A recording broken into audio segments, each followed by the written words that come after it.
Let me ask you a question. You ever heard of this Bible story called Sodom and Gomorrah? Well, I'm pretty sure some of you have. Maybe some of you haven't. But just imagine. What if God gave you every chance to change and you still didn't? What if the signs that he was saying would be clear, obvious, and the outcome was more or less avoidable? See, the story of Sodom and Gomorrah just isn't about judgment. No. It's about mercy and grace as well. See, the story of Sodom and Gomorrah is about all these things wrapped into one. But since we have choices, it's about ignoring the grace, the mercy, and choosing the corruption and evil and violence over all the clear and obvious signs. Right? But before we get there, before we get to the destruction, the hail and firestorms and sulfur raining down from the heavens, gotta give you just a little bit of backstory about Abraham and Lot. It'll all make sense in a minute. Did you know that Abraham was actually Lot's uncle? And Lot was with Abraham when God came to Abraham initially and said, I need you to go leave your father's home and go to a foreign land. Did you know that? I mean, it says it right there in the Bible. But just in case you missed it, Abraham was Lot's uncle, and Abraham chose to take Lot with him when he left his father's home. Pretty sure Lot had a choice in it as well, but while they were on their journey, walking together, Unc and Neff, while they were walking together along this journey, when Abraham first left his father's home, they grew together as well. They experienced a lot together. And not only did they grow, their character would grow, their spirit would grow, but their possessions will grow as well, right? It will grow so much, God will bless both of them so much that eventually they acquired so many possessions that they had no choice but to split ways. The people, the servants, everything that they had in their groups, it was just clashing way too much. So at some point, Abraham and Lot was talking and was like, yeah, man, we can't continue to do this. I mean, you got what you got, I got what I got. We both blessed. Praise God, hallelujah, baby. But we can't continue to go on like this because our people are clashing too much. And it's just not enough room for both of us in one land. So Abraham gave Lot the choice. He said, you know what? I'm going to let you choose. I imagine they were standing on top of a hill, looking over two beautiful plots of land, sun shining down, birds singing, all of the above. And so Abraham went to Lot and was like, look, I'm going to let you choose. You can either choose this land here over to the left, or you can choose it to the right. Now, whichever one you choose is cool with me. I'll take the other, and we'll be good. Ain't gonna clash no more. No need to. So Lot, he took the land to the left. Let's just say it was the left, right? He chose the land to the left unknowingly that the land to the left wasn't right. Who would have thought? But the land to the left actually was the cities of Sodom and Gomorrah, right? Now, it was fertile land. Now, one thing about Sodom and Gomorrah, they had it going on. I mean, it was a luxury city for the time. They ain't play no games. You know, they pretty much had everything they need. I mean, it was luxury in every sense of the word. The best of the best, cream of the crop, top of the top, right? Cool. So that was Sodom and Gomorrah. But you got to remember that everything that looks good, everything that glitters, isn't gold. And see, what they didn't know at the time, Sodom and Gomorrah was already corrupted. It was already evil. It was already along that path of destruction, which we'll get to. But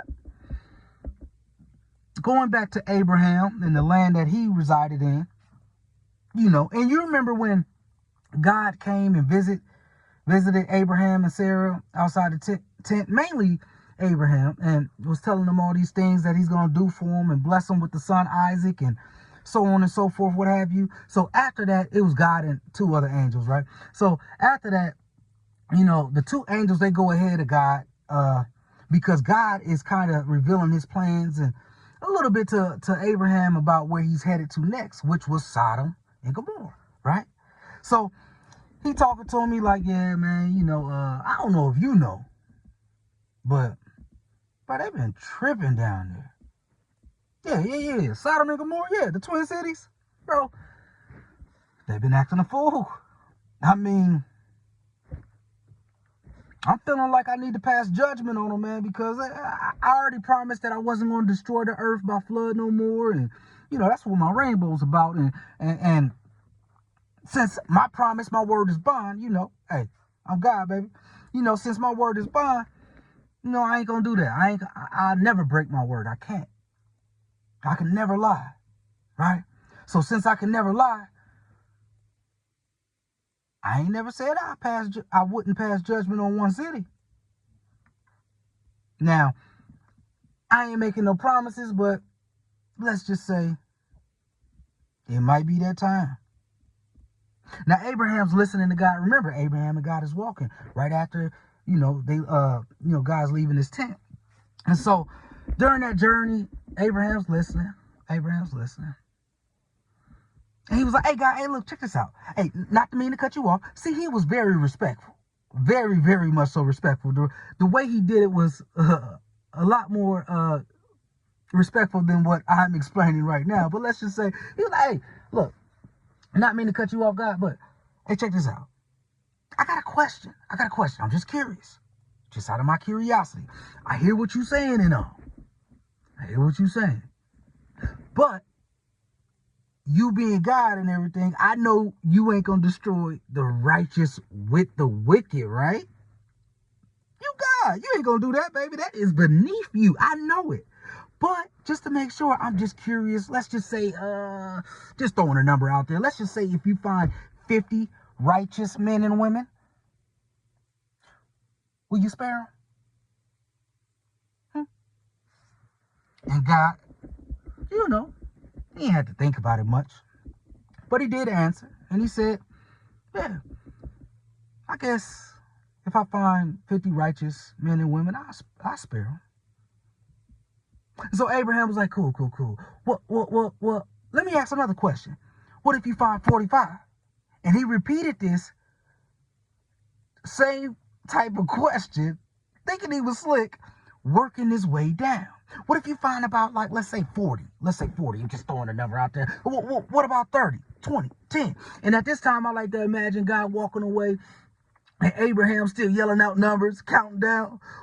What about 9, 8, 7, 6, 5? You get what I'm saying? But every time God did give him an answer and said, hey, man, don't worry. Hey, look, I'm merciful. You know me, baby. So if I do find any righteous in the city of Sodom and Gomorrah, now they got to be upholding. They got to be righteous now.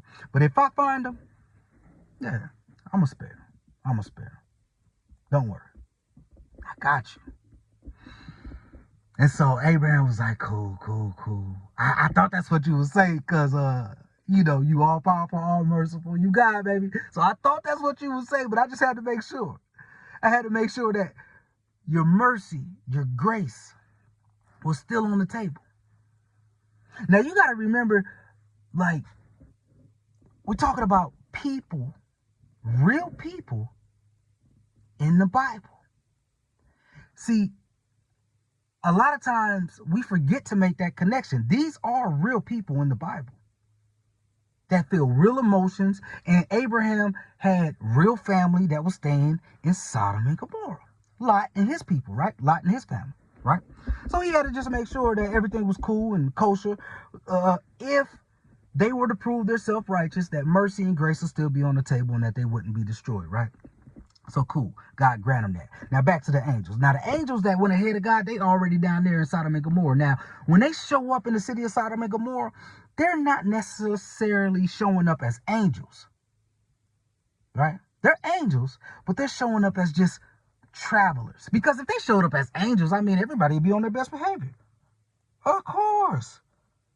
But they want to see it kind of like for themselves in the flesh. They know it.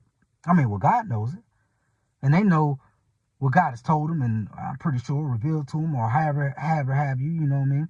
I don't have details on that, but they know. But they want to see it for themselves, so they know that they got to show up in some type of disguise. So when they show up as just two travelers, and they in the middle of the town square, and they talking to each other amongst themselves, like, yeah. That city is pretty dope. You hear the music playing in the background?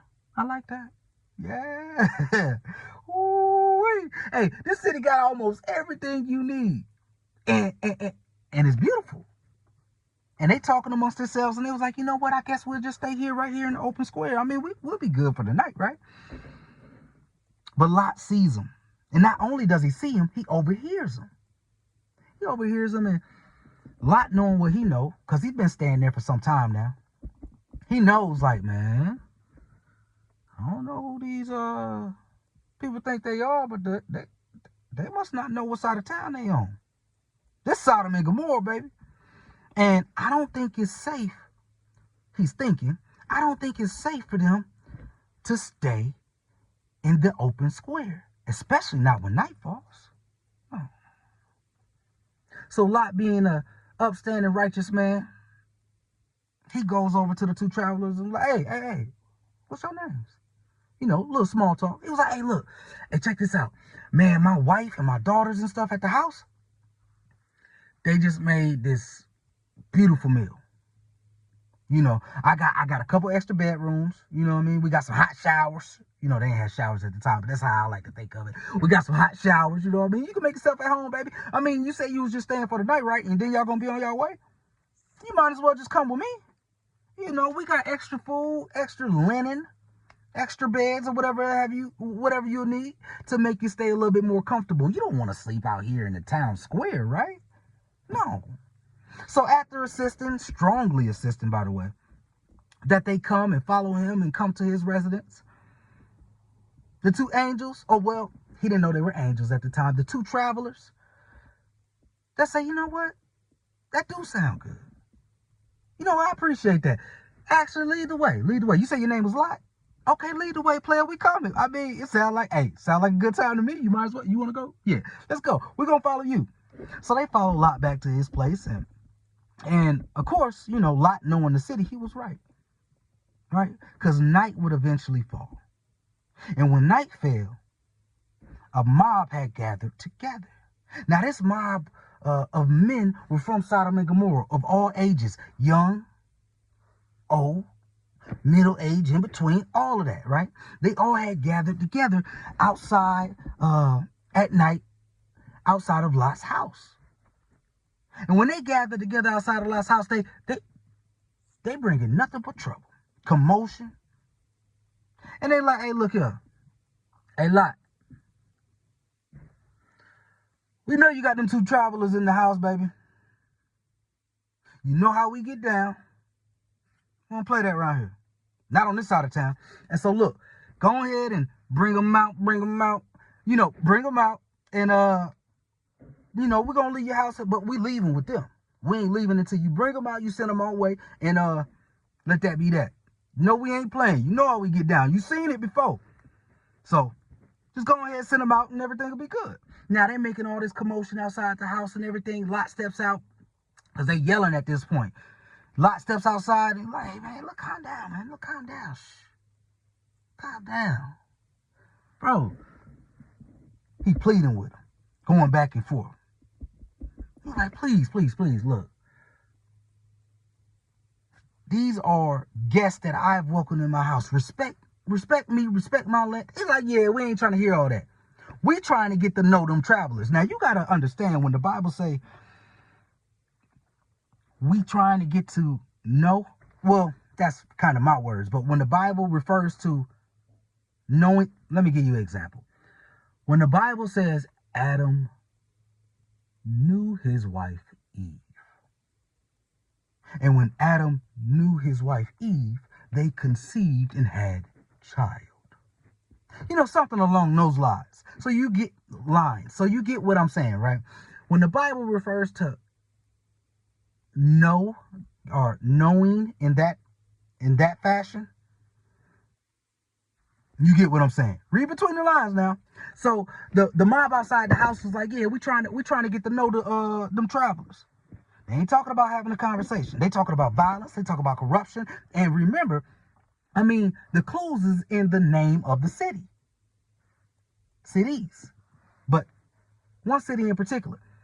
So you got to think the names of the cities are Sodom and Gomorrah. You ever think about that? Now, there's other words that come off the root of Sodom and Gomorrah, and you can put your mind together. Yeah, what's understood ain't got to be explained. So they were curious about these two travelers. But with the violence and corruption and everything in their heart, they still outside of Lot's house making all this commotion, yelling and bringing about chaos. And like I say, Lot steps out. He's trying to negotiate with him and going back and forth. And he's like, look, I got a better idea. Look, check this out. Look, I can't let y'all have the people that I invited into my home. And I know I can't fight all you off. You know what I mean? I could do my thing, but look, I ain't trying to do all that, bro. How about this? I got 2 daughters that have never known a man. There it goes again. Bible says that Lot offered his 2 daughters that have never known a man. Right? Read between the lines. And I would admit, to protect the guest of his home in that moment, out of desperation, Lot has flawed judgment, in my opinion. That's just my opinion. Not trying to add too much of my opinion into the story, but come on now. And at least now in today's age, I could say that was, in my opinion, it was out of desperation. And of course, it was showing flawed judgment. But the Bible says he offered his 2 daughters instead of the 2 travelers to the mob. His 2 daughters that have never known a man, he offered them to the mob in place of the 2 travelers. Now, the mob outside was like, look, yeah, that's cool and all, but we ain't trying to hear all that. And we don't want your daughters. We want them travelers. You know what I'm saying? So bring them on out, and things ain't got to escalate from here. Right? Now, it's crazy because in that decision, it reveals something important. In the decision that Lot made at the, it was a drop of a dime, right at the moment, he winging it pretty much for the most part. But it reveals something very important, that even though Lot was righteous, even though Lot was normally a man of good judgment, good character, it reveals that anybody could be shaped. Anybody can be shaped, especially if you're living in a corrupt environment. You know the saying, like, a product of our environment? We've all heard that before, right? That's what I'm referring to. So even though Lot was righteous, upstanding, a good man, it shows that anybody can be shaped by a corrupt environment if you're there for too long. Right? So, just saying. But with this crowd outside his house, and tensions rising, getting more tense, aggression rising, getting more aggressive, you know what I mean? And violence is just a moment away, pretty much. They're like, look here, bro, we done talking. I ain't trying to hear that no more. Either do as you told or you're going to be part of it too. You know? Now, the whole time, we got the two travelers back in the house. Now, angels, but they were disguised as travelers. They hearing all this. They're like, they tripping for real. Now, remember, they were sent to Sodom and Gomorrah to make judgment. Ain't looking too good for the mob. Ain't looking too good for the mob, baby. But the angels is like, man, you know, maybe talking, maybe not, but somehow communicating with each other. You think it's time? It's time. You think it's time? They go ahead, boom, grab Lot up, because Lot is outside the house, remember? Boom, grab Lot up, pull them back in the house, lock the door, and at the same time, simultaneously, they blind all the mob at the same time. Now, you would think if you're part of that mob, you're like, whoa, we dealing with something way more powerful than we expected. We dealing with something, because they knew about God, they knew about angels and stuff, so you would think at the time, they would put 2 and 2 together and leave, but no, the Bible doesn't explain it like that. This group of men were so evil, so corrupt, so wicked, that even when Lot was yanked up outside the house, I like doing that, yanked up outside the house and pulled back in, and they were blinded simultaneously at the same time, the Bible describes them like searching, like almost like zombies, searching for the doorknob or scratching at the door still. That's how evil and corrupted their hearts were. Crazy, right? They couldn't put 2 and 2 together. They were blinded in more than one way. Of course, the angels had took their sight away, but their heart was so corrupted, it was blinded as well. They didn't realize who they were dealing with. So they were so used to just having strength in numbers and being a mob that they didn't realize they was dealing with God at that point. And God's people. And God's angels. And ain't no way you stronger than that, baby. Ain't no way.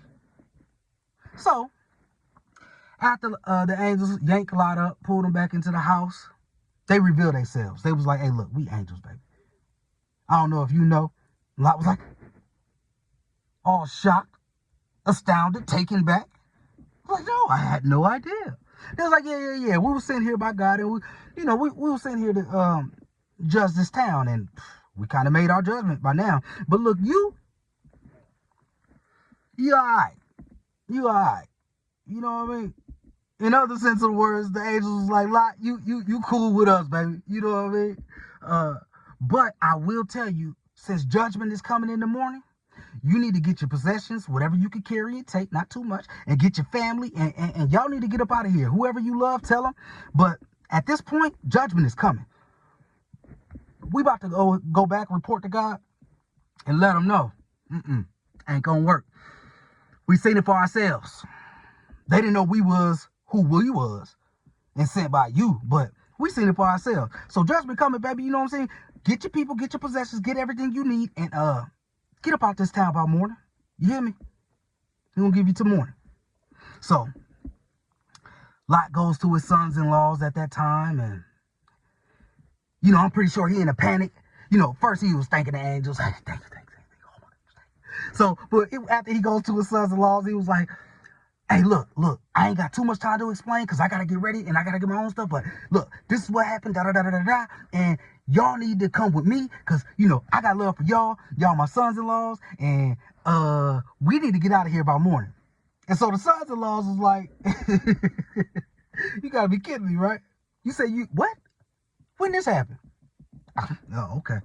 Yeah. Oh, yeah. So they taking it as a joke.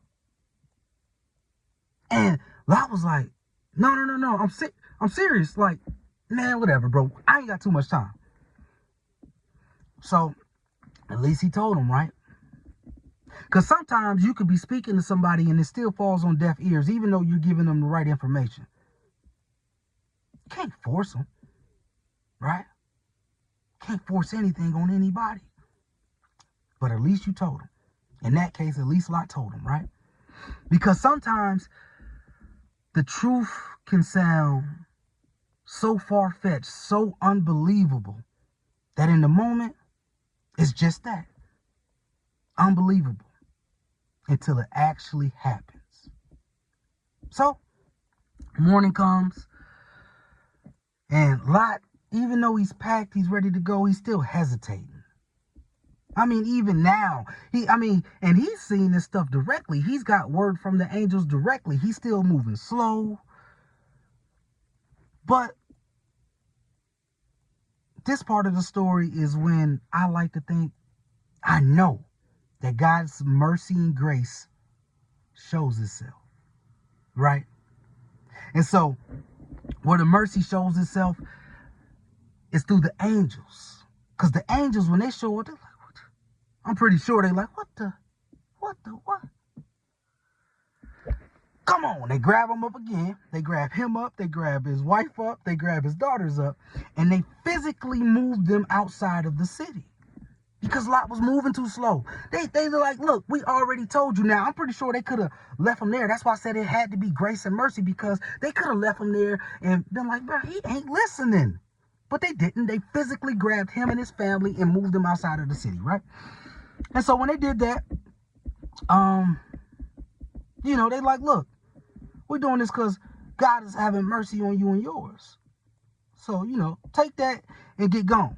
And where we need you to go at this point is up to these mountains. We need you to go way up there to these mountains. But Lot, being Lot, once again, was like, man. See, at this point, at least, he's a complainer. In my opinion, complainer. But God being all merciful and powerful is just another chance for him to show his grace, show his mercy. So the angels is like, through Lot's hesitation and Lot's complaining, he saying, like, it's too far. We won't make it before judgment. And, panicking. Just being extra, bro. Just being too extra. But, like I say, grace and mercy shows up again at this point in the story. And the angels is like, all right, cool. We could compromise. Where's not too far? You got to go from here, but where's not too far from you then? We're going to let you lead the way, right? So Lot was like, well, I think we'll be able to make it to the city of Zor by sundown. So they was like, all right, cool. Bro, just let him have it. Just let him have it, because obviously, look at him. He panicking. He's scared. I mean, put yourself in his shoes. So they was like, all right, cool. We'll make that compromise, man. We'll make that compromise. But, so like I say, at that point, God does allow it because of the patience that he has and the mercy that he has and the grace that he has for his creation and for the righteous. Remember Abraham pleaded outside of the tent to God? Yeah. God remembered that. So he shows mercy and patience and grace. And it was like, all right, we'll let you go to a nearby city. You ain't got to go all the way to the mountains. Stop it. Slow down. Stop panicking. We got you.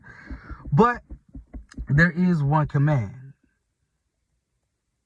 that it ain't going to be no compromise on. We've compromised enough. And so for this one thing that I'm going to ask of you is that when you leave, you go to this new city, this new path,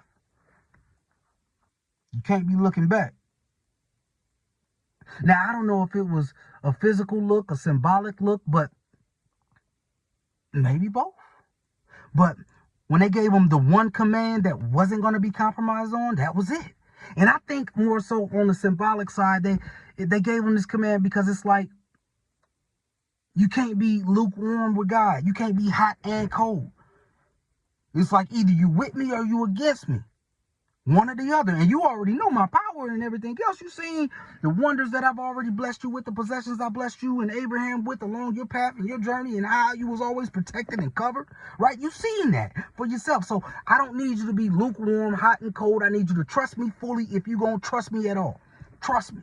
Don't look back, right? I think that's the symbolic nature of the whole thing, right? You can't be driving a car and so focused on your rearview mirror at the same time, because you're going to miss what's on the road ahead of you, right? That type. So, now at this point, it's Lot, his daughters, and his wife outside of the city hearing this. And they knowing this. So, boom, they get to take off. They on their way. Family. We out. Cool. But it was just one thing. In that moment of boom, we out taking off, Lot's wife looks back. Keep checking what's in the rearview mirror. When you need to be focused on the path and the road that's ahead.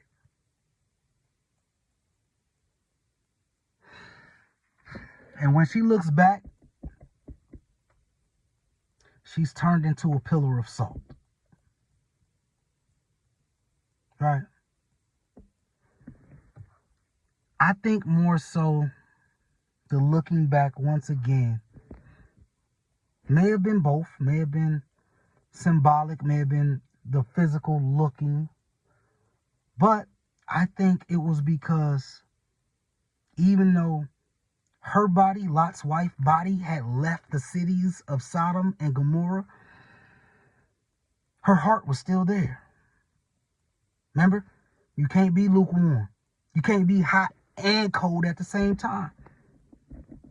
You got to fully trust God all the way if you're going to trust him. That's where faith comes in.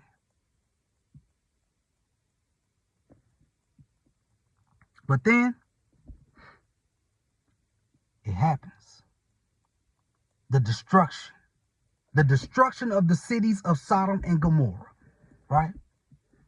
The fire, the judgment, the cities wiped out, gone, totally gone completely, right?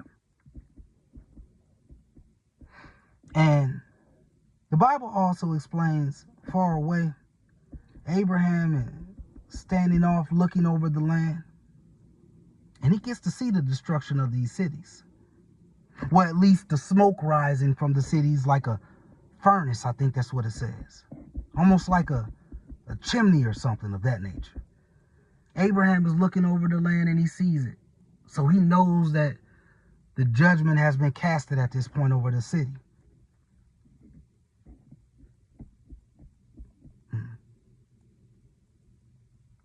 He knows that city, Sodom and Gomorrah, were the results of a warning, because they did get other warnings. It was the results of warnings and signs that were ignored. Plural. Warnings and signs that were ignored. Right? Yeah. But this story tells us something important as well. Because God remembered Abraham. God had mercy. God had grace. God had patience. He had all of these things before he cast his final judgment. Chance after chance. Right? Now, the story of Sodom and Gomorrah, it can be uncomfortable in many different ways for many different people. And I know this. I know. Because it forces us to ask the question of how far is too far? Right? Like, Sodom and Gomorrah didn't become corrupt overnight. No, it don't happen that way. It happens slowly. step by step, until what was wrong becomes normal. And what was once viewed as shocking becomes accepted.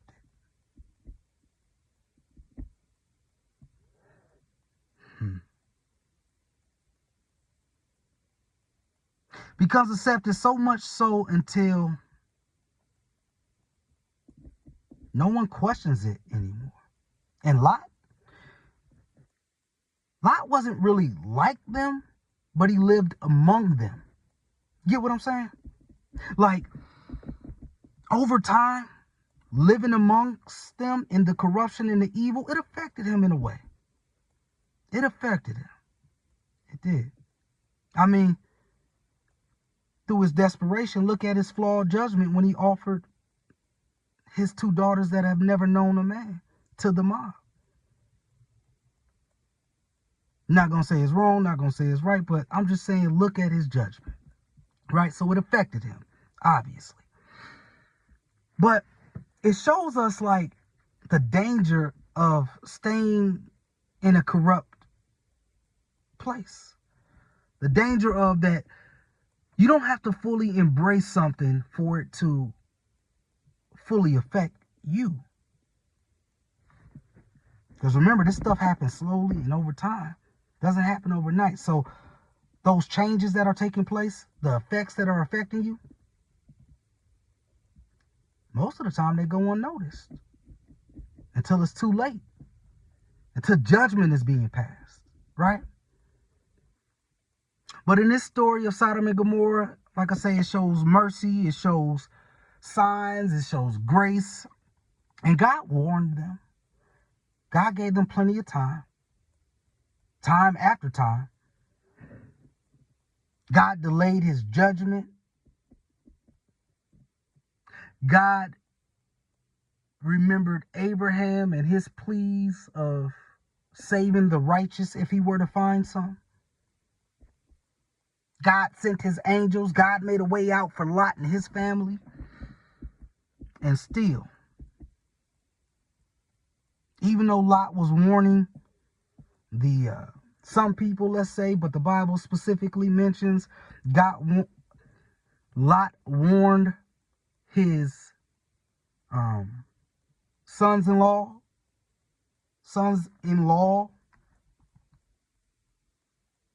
even though they chose to still stay, because I guess they just didn't believe it was that serious. And maybe the hardest truth is,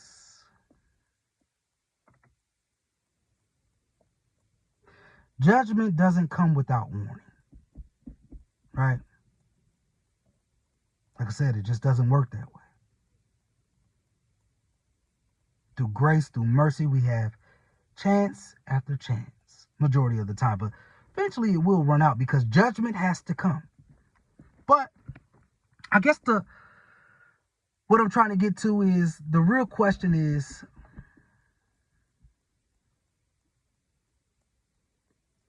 what are you holding on to? What are you holding on to that you've been told to leave behind? Right?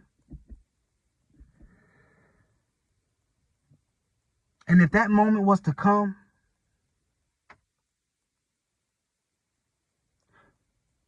would you walk away? Or would you be the one caught looking back? Remember, we all got choices. Choice is always going to be yours. Stay blessed. Continue to put God first.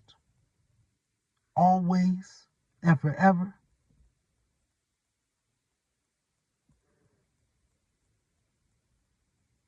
Now that's good Bible. Until next time.